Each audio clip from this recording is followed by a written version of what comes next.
अस्सलाम वालेकुम। आज की इस वीडियो में हम बात करने जा रहे हैं फ्रेज वर्सेस क्लॉज। फ्रेज क्या है, क्लॉज क्या है, इसे हम कब यूज करते हैं, सेंटेंस में कौन सा वाला पार्ट फ्रेज है, कौन सा वाला पार्ट क्लॉज है, किस तरह से इसको डिफ्रेंशिएट कर सकते हैं। तो आज की इस वीडियो में हम इस बात को डिटेल से डिस्कस करेंगे। तो अगर आप भी कंफ्यूज हैं तो वीडियो को ध्यान से सुनिएगा, ध्यान से देखिएगा सेंटेंसेस को, तो इंशाल्लाह वीडियो के एंड तक आपका ये कॉन्सेप्ट भी क्लियर हो जाएगा। तो सबसे पहले बात कर लेते हैं कि फ्रेज और क्लॉज बेसिकली है क्या, इसकी डेफिनेशन क्या है। तो अगर मैं डेफिनेशन की बात करूं तो फ्रेज की अगर बात की जाए तो इट इज बेसिकली ग्रुप और कॉम्बिनेशन ऑफ वर्ड्स। ठीक है, अगर मैं फ्रेज की बात करूं तो phrase is basically group of words है या कॉम्बिनेशन ऑफ वर्ड्स आप कह सकते हैं। ठीक है, अगर हम क्लॉज की बात करें तो क्लॉज भी बेसिकली हम ऐसे ही इसको कहेंगे कि ये भी आपका जो है वो ग्रुप या फिर कॉम्बिनेशन ऑफ वर्ड्स है। तो फिर अगर ये भी कॉम्बिनेशन ऑफ वर्ड्स है और ये भी कॉम्बिनेशन ऑफ वर्ड्स है तो व्हाट्स द डिफरेंस। तो डिफरेंस कहाँ है, हमें कैसे पता लगेगा कि डिफरेंस का हमने कैसे करना है, फ्रेज का क्या पता लगेगा, क्लॉज का कैसे पता लगेगा। तो चलें अब उसकी बात कर लेते हैं। अब मैंने ये क्यों कहा कि कॉम्बिनेशन ऑफ वर्ड्स है, ये ग्रुप ऑफ वर्ड्स है, बेसिकली वर्ड्स मिलके ही आपके पास जो है वो कुछ सेंस देते हैं। जब आपके वर्ड्स मिलते हैं तो ही फ्रेज बनता है, जब वर्ड्स मिलते हैं तो ही क्लॉज बनता है। लेकिन जो बेसिक डिफरेंस है वो कहाँ पे है, वो यहाँ पे है कि जो आपका फ्रेज होगा वो आपके पास विदाउट, आप उसे कह सकते हैं कि विदाउट सब्जेक्ट एंड वर्ब होगा। वर्ब उसमें किसी टाइम आ भी सकता है, ऐसा नहीं कि वर्ब नहीं आएगा, लेकिन सब्जेक्ट नहीं होगा। और वो आपके पास सेंस तो देगा, लेकिन वो सेंस क्या होगी, वो इनकम्प्लीट होगी। क्योंकि जब आपके पास ग्रुप ऑफ वर्ड्स मिलेंगे तो डेफिनेटली कोई ना कोई सेंस तो दे रहे होंगे ना, लेकिन वो सेंस क्या होगी, वो इनकम्प्लीट होगी। बात समझ आ रही है आपको कि फ्रेज जो है वो ग्रुप ऑफ वर्ड्स है और वो क्या है, विदाउट सब्जेक्ट एंड वर्ब होगा।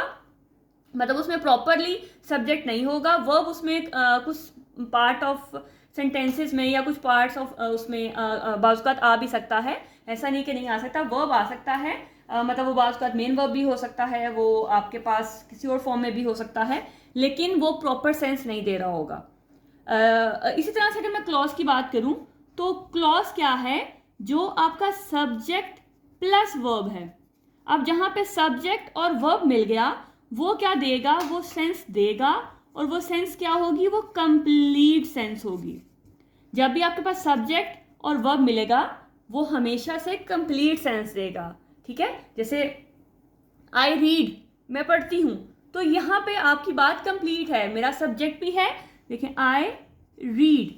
तो जब मैंने यहां लिख दिया तो ये सब्जेक्ट है मेरा और ये मेरा वर्ब है, तो जहां मैंने ये दोनों को मिला दिया तो ये मेरे पास एक प्रॉपर सेंस दे रहा है। तो इसी तरह से जो क्लॉज है वो आपके पास प्रॉपर सेंस देगा। लेकिन अगर मैं फ्रेज की बात करूं, यहाँ पे अगर मैं कोई भी यहाँ पे पार्ट लिख देती हूँ, फॉर एग्जाम्पल मैं लिख देती हूँ वेरी हैप्पी, तो वेरी हैप्पी कौन है, क्या है, किस लिए है, नहीं पता। तो ये देखें सेंस तो दे रहा है आपको, बता रहा है कुछ ना कुछ, लेकिन वो सेंस जो है वो कंप्लीट नहीं है। ये भी ग्रुप ऑफ वर्ड्स है और ये आपको सेंस दे रहा है, लेकिन ये कंप्लीट सेंस दे रहा है। तो ये आपके पास बेसिक डिफरेंस है कि phrase is a combination or group of words which gives you incomplete sense, while clause is a group or combination of words with subject and verb and it gives you complete sense. चलिए कुछ और examples आपको बताती हूँ ताकि आपका जो difference है वो और क्लियर हो जाए। जी, अगर फ्रेजेस की मैं कुछ और एग्जांपल्स की बात करूँ ताकि आपको कॉन्सेप्ट जो है मजीद क्लियर हो, तो हम इस तरह भी कह सकते हैं। मैंने अगर एग्जाम्पल यहाँ पे लिखूँ, द बिग रेड कार। अब सिर्फ इतनी सी अगर बात हो, द बिग रेड कार, तो क्या चीज, हमें बात समझ नहीं आ रही कि वो अगर कार की बात कर रहा है तो उससे वो क्या कहना चाह रहा है, बात पूरी नहीं है। ठीक है, तो इसी तरह से ड्यूरिंग द रेन, बारिश के दौरान, तो क्या हुआ बारिश के दौरान, नहीं आइडिया हो रहा हमें, बात ग्रुप ऑफ वर्ड्स तो है लेकिन अपनी सेंस पूरी नहीं दे रहा, सेंस दे रहा है लेकिन पूरी सेंस नहीं दे रहा। तो अब इसी तरह से a women in black dress, तो जो औरत है वो ब्लैक ड्रेस में है, तो वो कौन है, क्या कर रही है, नहीं बात समझ आ रही है, ठीक है। तो जब हमें बात ही समझ नहीं आ रही है, हमें वो प्रॉपर सेंस नहीं दे रहा, तो ये सारा का सारा आपके पास फ्रेज होगा। फ्रेज को याद रखना है कि आपके पास वो चीज़ जो आपके पास कंप्लीट सेंस नहीं दे रही है, आपको नहीं आइडिया हो रहा कि बात किस चीज़ की हो रही है, क्यों हो रही है, कैसे हो रही है, तो वो आपके पास फ्रेज होगा। इस तरह से जैसे ऑन द रोड। अब ये जो 3-4 एग्जांपल्स लिखी हैं, इनमें किसी भी में भी आपको प्रॉपर सेंस नहीं आ रही, सेंस आ रही है लेकिन प्रॉपर सेंस नहीं आ रही। अब इस तरह से ये जो आपके पास जितने भी मैंने भी एग्जांपल्स लिखी हैं, बेसिकली ये टाइप्स हैं फ्रेज की, जो कि आप कह सकते हैं कि हमारे पास फ्रेज की बहुत सारी टाइप्स हैं और हर सेंटेंस किसी न किसी कैटेगरी से बिलोंग करता है। लेकिन अभी मैं उसकी बात नहीं करूंगी अभी, क्योंकि हम सिर्फ और सिर्फ फ्रेज और क्लॉज का डिफरेंस क्लियर कर रहे हैं। हम नेक्स्ट वीडियो में टाइप्स ऑफ फ्रेज और टाइप्स ऑफ क्लॉज को डिस्कस करेंगे। अभी हमारा जो काम है वो सिर्फ और सिर्फ कॉन्सेप्ट को क्लियर करना है, उस डिफरेंस को क्लियर करना है और कन्फ्यूजन को दूर करना है जो हमें फ्रेज और क्लॉज की वजह से होती है। तो अगर फ्रेज का आपका कॉन्सेप्ट क्लियर है कि phrase just group of words है जो कि आपको कंप्लीट सेंस नहीं देता, जिसको पढ़ के आपको बात की समझ नहीं आती है कि बात किस चीज़ की हो रही है, क्यों हो रही है, कैसे हो रही है, तो वो आपके पास होगा फ्रेज। तो चलिए अब बात करते हैं क्लॉज की। अगर मैं क्लॉज की बात करूं तो आप यहां पे कह सकते हैं कि clause is basically group of words which gives you complete sense. लेकिन हम क्लॉज को एज अ सेंटेंस यूज करते हैं, और आप ये कह सकते हैं कि जो क्लॉज है वो सेंटेंस के अंदर एक सेंटेंस हो सकता है, या हम उसको एक सेंटेंस के अंदर एक सेंटेंस कह सकते हैं, ठीक है। किसी हद तक हम क्लॉज को एक सेंटेंस भी कह सकते हैं। वो कैसे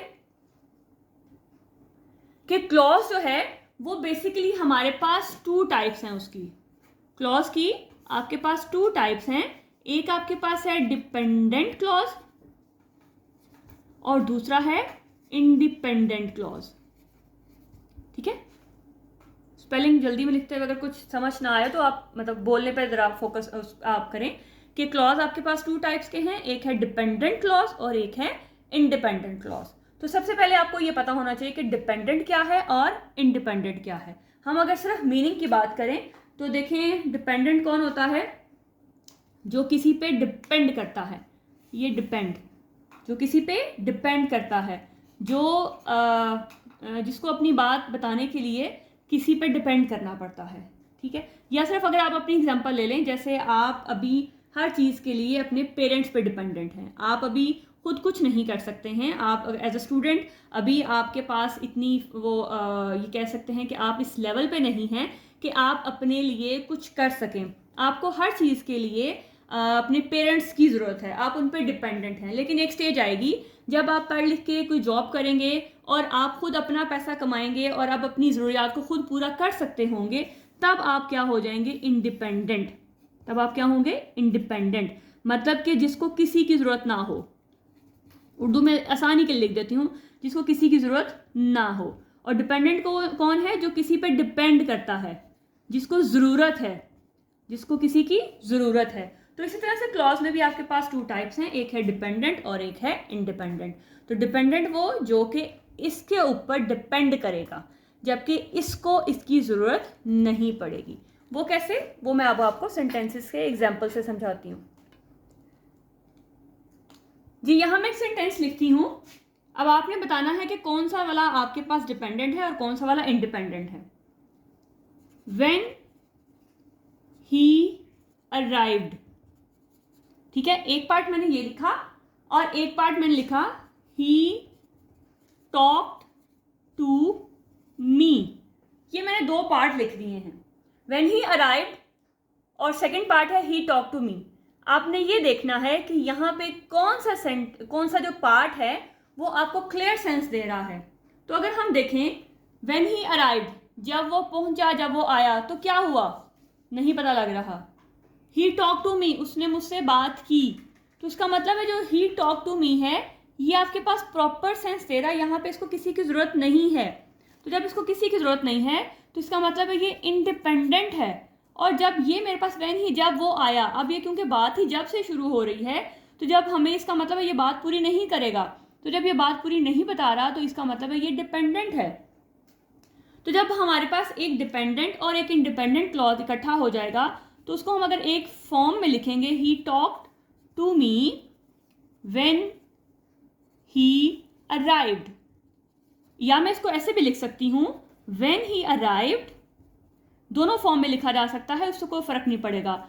he talked to me, तो ये आपके पास इस तरह से जो मैंने लिखा सेंटेंस, ये आपके पास बेसिकली क्लॉज है, और क्लॉज में आपके पास जो पार्ट आपको प्रॉपर सेंस देगा वो इंडिपेंडेंट है, और जिसको ज़रूरत पड़ेगी सहारे की, इसको इसके सहारे की ज़रूरत पड़ रही है, इसको अपनी बात बताने के लिए इस पर डिपेंड करना पड़ रहा है, तो इसको अपनी बात बताने के लिए जब इस पर डिपेंड करना पड़ेगा तो इसका मतलब है ये डिपेंडेंट है और ये आज़ाद है। ये अगर ये वाला पार्ट ना भी हो तो भी बात क्लियर कर रहा है हमारे पास। तो यहाँ पे ये अपनी बात बताने के लिए इसके सहारे की ज़रूरत नहीं है, ये अकेले स्टैंड कर सकता है जबकि ये अकेले स्टैंड नहीं कर सकता। तो इसका मतलब है ये इंडिपेंडेंट है और ये डिपेंडेंट है। तो ये आपके पास दोनों पार्ट मिलके एक प्रॉपर सेंटेंस बनाएंगे। अब जैसे मैंने आपको बात कही थी कि जो क्लॉज है वो आप जुमले के अंदर जुमले को भी कह सकते हैं, तो ये पूरा आपका सेंटेंस, तो उसके अंदर ये एक सेंटेंस जो है वो क्लॉज है। अब क्लॉज की जैसे टाइप बताई, ये आपके पास मेन क्लॉज भी कह सकते हैं या इंडिपेंडेंट क्लॉज भी कहा जा सकता है, और ये जिसको जो डिपेंडेंट है उसको आप डिपेंडेंट क्लॉज कहते हैं, जो कि इसके सहारे के बगैर मुकम्मल नहीं है। जब भी हम डिपेंडेंट क्लॉज की बात करेंगे तो वो हमेशा किसी न किसी कंजक्शन से स्टार्ट होगा, जैसे when, although, but, since, however, जो जितनी भी आपके पास कंजक्शंस हैं जो जिसको हम पढ़ के ये जान सकते हो या हमें आइडिया हो सकता हो कि ये बात हमें पूरी नहीं दे रहा, तो वो वाला पार्ट आपके पास डिपेंडेंट क्लॉज होगा। लेकिन वो जो बगैर किसी कंजक्शन के है और आपके सब्जेक्ट और वर्ब के साथ है, पूरी बात को आपको बताएगा और किसी कंजक्शन के सहारे की ज़रूरत नहीं है, उसको किसी के सहारे की ज़रूरत नहीं है, वो आपके पास इंडिपेंडेंट क्लॉज होगा। तो चलिए अब कुछ और एग्जांपल देती हूँ जिसमें से आपने फ्रेजेस और क्लॉजेस को अलग अलग करना है, तो आपको आइडिया होगा कि आपकी अंडरस्टैंडिंग लेवल जो है वो किस हद तक हो गई है। जी नेक्स्ट आपके लिए मैंने कुछ सेंटेंसेस लिखे हैं। अब आपने यहाँ पर ध्यान से देखना है कि कौन सा पार्ट आपका डिपेंडेंट क्लॉज है, कौन सा इंडिपेंडेंट है और कहाँ पे आपके पास फ्रेज आ रहा है। ठीक है, चलिए आप वन बाय वन को स्टडी करते हैं। He did not finish the project although he had plenty of time. अब मैंने आपको पहले बताया था कि जहाँ पे भी आपके पास डिपेंडेंट क्लॉज की बात आएगी वो किसी ना किसी कंजंक्शन से स्टार्ट होगा। वो आपके पास सबऑर्डिनेटिंग कंजंक्शन होंगी जिसमें आपके पास after, as long as, before, since, whenever, while, although, as if, as, because, provided that, if, although, इस तरह से बहुत सारे जो आपके पास कंजक्शंस हैं वो होंगी। क्योंकि मैं इस पर पहले बहुत सारी वीडियोस में बात कर चुकी हूँ इसलिए मैं इसमें डिटेल से बात नहीं करूँगी। ये सारी कंजक्शन जो हैं अगर वहाँ पे हैं तो इसका मतलब है वो आपके पास जो है डिपेंडेंट क्लॉज है।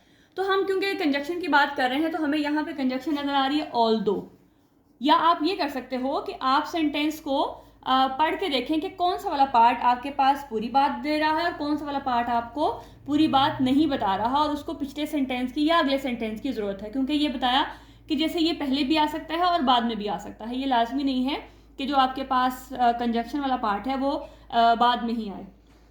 He did not finish the project, उसने अपना प्रोजेक्ट फिनिश नहीं किया, बात पूरी समझ आ रही है। अगला पार्ट देखते हैं, although he had plenty of time, अगरचे उसके पास बहुत सारा टाइम था। तो अगर मैं सिर्फ इसकी ट्रांसलेशन करती हूँ, अगरचे उसके पास बहुत सारा टाइम था, तो फिर क्या नहीं किया उसने या फिर क्या किया उसने, तो इसका मतलब है ये जो पार्ट है ये हमें बात पूरी नहीं बता रहा। तो जब ये बात पूरी नहीं बता रहा तो ये क्या होगा, आपका डिपेंडेंट क्लॉज, और जो बात आपको पूरी कन्वे कर रहा है वो है आपके पास इंडिपेंडेंट क्लॉज। ठीक, आगे देखें, I studied hard because I wanted to pass the exam. अब ये मेरे पास कंजक्शन है और ये मेरे पास बाकी पार्ट है, because I wanted to pass the exam, क्योंकि मैं पास करना चाहता हूँ एग्जाम को। तो फिर क्या करना है, बात नहीं बताई जा रही, इसका मतलब ये है कि ये चीज़ आपको शो करवाएगी कि बात जो है वो पूरी नहीं बताई जाएगी। तो ये आपके जब जहाँ पे ये लिखा होगा, जो भी कंजक्शन मैंने अभी बताई उनमें से कुछ लिखा होगा, तो इसका मतलब है वो आपने डिपेंडेंट क्लॉज है। और आई स्टडीड हार्ड, मैंने मेहनत की, तो आपके पास बात पूरी बताई जा रही है, तो इसका मतलब है ये आपका इंडिपेंडेंट क्लॉज है। She सैंग beautifully although she was nervous, फिर आपके पास ऑल्दो आ गया ऑल्दो शी वॉज नर्वस, तो इसका मतलब है ये आपका डिपेंडेंट है, और शी सैंग ब्यूटीफुली, उसने अच्छा गाया, तो ये आपके पास इंडिपेंडेंट है। They went to the beach because it was a sunny day, तो बिकॉज है तो इसका मतलब है क्योंकि, यानी कि रीज़न कोई दी जाएगी तो दी जा रही है, तो रीज़न की जिसकी वजह से दी जा रही है वो पिछला पार्ट है, तो इसका मतलब है ये आपके पास इंडिपेंडेंट है, जहाँ से बिकॉज स्टार्ट हो रहा है वो आपका डिपेंडेंट है। The red balloon floated over the tree tops, अब देखें कि कितना पार्ट आपको क्लियर सेंस दे रहा है। द रेड बलून फ्लोटेड, कि जो रेड बलून है वो फ्लोट किया, बात पूरी समझ आ रही है। अब ये जो ओवर द ट्री टॉप्स हैं, क्या ये डिपेंडेंट क्लॉज है? नहीं, ये डिपेंडेंट क्लॉज नहीं है। थोड़ा सा चीज़ों को रिवाइज करना है। हमने जब इस तरह से बात की थी, जो ग्रुप ऑफ वर्ड्स हैं जो हमें कंप्लीट सेंस नहीं देगा, जो हमें कंप्लीट सेंस नहीं देगा, तो ओवर द ट्री टॉप्स हमें कंप्लीट सेंस नहीं दे रहा, उसको पिछले सेंटेंस की ज़रूरत पड़ रही है, उसको पिछले पार्ट की ज़रूरत पड़ रही है। तो जब ये आपके पास कंप्लीट सेंस नहीं है, तो इसका मतलब है ये आपके पास क्या होगा, ये आपके पास फ्रेज होगा। ठीक है, मतलब इसी सीक्वेंस में नहीं चलते आना आप लोगों ने, आपने ये याद रखना है कि जो आपका डिपेंडेंट क्लॉज है वो किसी ना किसी कंजक्शन के साथ उस सेंटेंस से कनेक्टेड होगा, जबकि ये जस्ट ग्रुप ऑफ वर्ड्स होंगे, 2 हो सकते हैं, 3 हो सकते हैं, जो कि कंप्लीट सेंस नहीं दे रहे होंगे।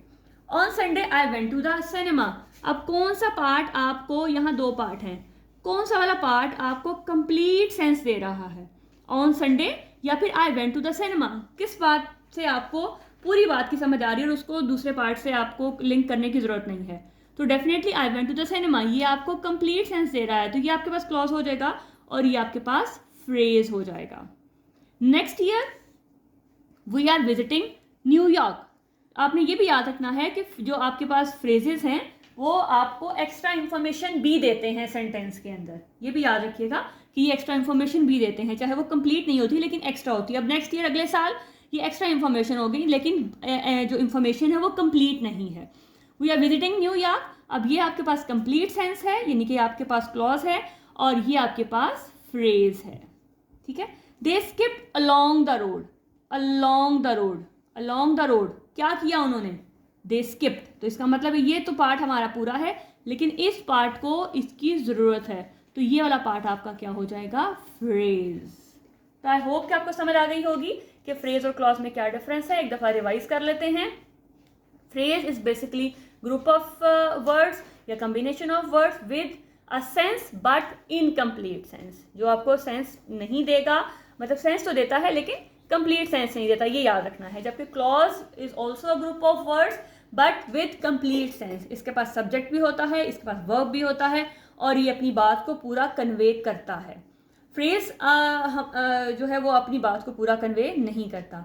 अब क्लॉजेस के आगे से 2 टाइप्स हमने आज डिस्कस की, एक है डिपेंडेंट क्लॉज और दूसरा है इंडिपेंडेंट क्लॉज। डिपेंडेंट क्लॉज वो जो डिपेंड करेगा, और इंडिपेंडेंट वो जो कि जिसको ज़रूरत नहीं पड़ेगी। डिपेंडेंट क्लॉज हमारा कंजक्शन से स्टार्ट होगा और फिर वो अपने बात को उसी को आगे लेके चलेगा। इसको हम चेंज कर सकते हैं, मतलब पहले भी आ सकता है ये पार्ट और बाद में भी आ सकता है, लेकिन अगर हम एक ही सेंटेंस में कुछ ग्रुप ऑफ वर्ड्स की बात करेंगे तो फिर वो हमारा जो है वो डिपेंडेंट क्लॉज नहीं होगा बल्कि वो फ्रेज होगा। ठीक है, जैसे ओवर द ट्री टॉप्स, ये क्योंकि हमारे पास 2-3 वर्ड्स हैं और ये हमें कंप्लीट सेंस नहीं दे रहे, तो ये हमारा फ्रेज होगा। जबकि जो क्लॉज है वो हमेशा हमारा जो डिपेंडेंट क्लॉज है वो किसी ना किसी कंजक्शन से स्टार्ट होगा। तो ये बेसिक डिफरेंस है, इसको आपने याद रखना है, इसकी प्रैक्टिस करनी है ताकि आपको ये कॉन्सेप्ट भी क्लियर हो जाए। नेक्स्ट वीडियो में हम टाइप्स ऑफ फ्रेजेस की बात करेंगे और टाइप्स ऑफ क्लॉजेस की बात करेंगे। आज हमने सिर्फ डिपेंडेंट और इंडिपेंडेंट की बात की है, ताकि जब आपका ये कॉन्सेप्ट क्लियर होगा तो ही फिर आपको आगे वाली चीज़ें जो है समझ आएंगी। तो अगर वीडियो अच्छी लगी हो तो लाइक लाजमी कीजिएगा, दोस्तों को लाजमी शेयर कीजिएगा ताकि उनके लिए भी ये इजी वे में समझना जो है उनके लिए फ्रूटफुल हो। अपना बहुत सा ख्याल रखिएगा, नेक्स्ट वीडियो में मिलते हैं, तब तक अल्लाह हाफिज़।